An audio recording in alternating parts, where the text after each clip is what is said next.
ang pinapapatay ng Panginoon, yung mga Palestinyo, dahil sila magiging sakit ng tagiliran nila bandang huli. Nagiging tama yon dahil ngayon ang sakit ng Israel, mga Palestinyo. Kaya hindi kasalanan pumatay kung ang patay mo siguro ay masamang tao. Hindi po, mali yan kapatid. Tignan mo, nagpapakahulugan ka. Alam mo, maliligaw ka kapatid. Pag hindi ka nakinig sa akin, maliligaw ka. Yung Palestino ngayon, iba dun sa kaaway nila nung una. Iba naman yung Israel ngayon kaysa nung una. Yung Israel ngayon, hindi na sa Diyos yung bayan na yan, kapatid. Iba na ngayon ang Israel, iba-iba na nga relihiyon yan eh. Marami pa nga dyan, di naniniwala kay Kristo eh. Pinag-iisa mo eh. Huwag mong pag-isahin yung nababasa mo sa Biblia at saka yung ngayon. Mali ka dyan kapatid. At saka sabi mo, pinapapatay nila. Siguro hindi masama ikaw kung ang papatayin mo, yung mga kaaway mo. Nagbago na ang batas ngayon. Panahon na ng Kristiyano ngayon. Pakinggan mo sa 7:12 ng Ebo. Sapagkat nang palitan ang pagkasaserdote ay kinailangang palitanan ang kautusan. Yan, nang palitan ang pagkasaserdote, si Moises yung pinalitan, ang ipinalit si Kristo, kailangan palitan ang kautusan. Ngayon, ano ba ang kautusan ngayon ni Kristo? Tingnan mo, hindi ka kasi nagbabasa ng Biblia, kaya ligaw na ligaw yung sinasabi mo eh. Sabi nung una, sabi ni Kristo, 5:43. Narinig ninyong sinabi, iibigin mo ang iyong kapwa at kapopuotan mo ang iyong kaaway. Datapwat sinasabi ko sa inyo, ibigin ninyo ang inyong mga kaaway at idalangin ninyo ang sa inyo'y nagsisiusi. Amo, iba ang batas ngayon sa panahong Kristiyano kaysa sa panahon ni Moises. Sa panahon ni Moises, love your neighbor, but hate your enemies. Yun ang utos kay Moises.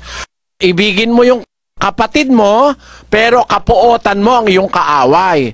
Ngayon naman, ang sabi ni Kristo, dadapot sinasabi ko sa inyo, ibigin ninyo ang kaaway nyo, idalangin nyo sa inyo'y umuusig. So, iba na ang batas ngayon. Let us put that in English. Ye have heard that it hath been said, thou shalt love thy neighbor and hate thine enemy. But I say unto you, love your enemies, bless them that curse you, do good to them that hate you, and pray for them which despitefully use you and persecute you. You see, you have to love your enemies. Kaya hindi na ngayon pwedeng pumatay, kapatid. Bawal ni Kristo ang pumatay.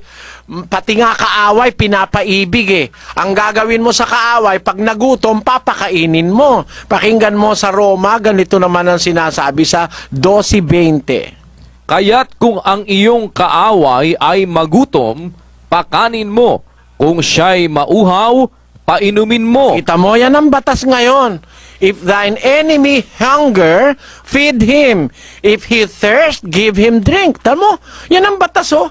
Kaya hindi ka na nga papatay ngayon eh. Bawal na pumatay. Huwag ka magpapakahulugan kapatid, ano? Napakarami mong ipapahamak. Hindi lang ang sarili mo, pati yung maniniwala sa'yo. Binabalak ko rin na sumanib sa inyo. Walang alinlangan. Welcome ka kapatid. Welcome ka. At welcome ka sa amin. At ako'y natutuwa na makasama ka. Kung gusto mo, sama ka sa amin. Mag-preacher ka. Kasi may mga preacher, hindi naman alam ang Biblia, nagpipreach na agad. Makakaligaw yon. Maraming mapapahamak pagka nakapagturo ka ng mali. Bawal kasi ng Diyos yung hindi tayo careful sa utos eh. Pakinggan mo sa unang Timoteo 4:16. Mag-ingat ka sa iyong sarili at sa iyong turo. Manatili ka sa mga bagay na ito, sapagkat sa paggawa nito ay ang iyo ring sarili ang ililigtas mo at pati ng mga nagsisipakinig sa iyo. Take heed unto thyself and unto thy doctrine. Continue in them, for in doing this thou shalt both save thyself and them that hear thee. Mag-iingat ka sa sarili, sa inturo, at sa paggawa mo nito, sarili mo rin ang ililigtas mo, pati ng nakikinig sa iyo. Kaya ang anyaya ko sa iyo, kapatid, with two hands, wine-welcome kita. Kung gusto mo, mag-preacher ka, at ang totoo lang ang ituro mo, at maging dapat ka sana sa Diyos, kapatid.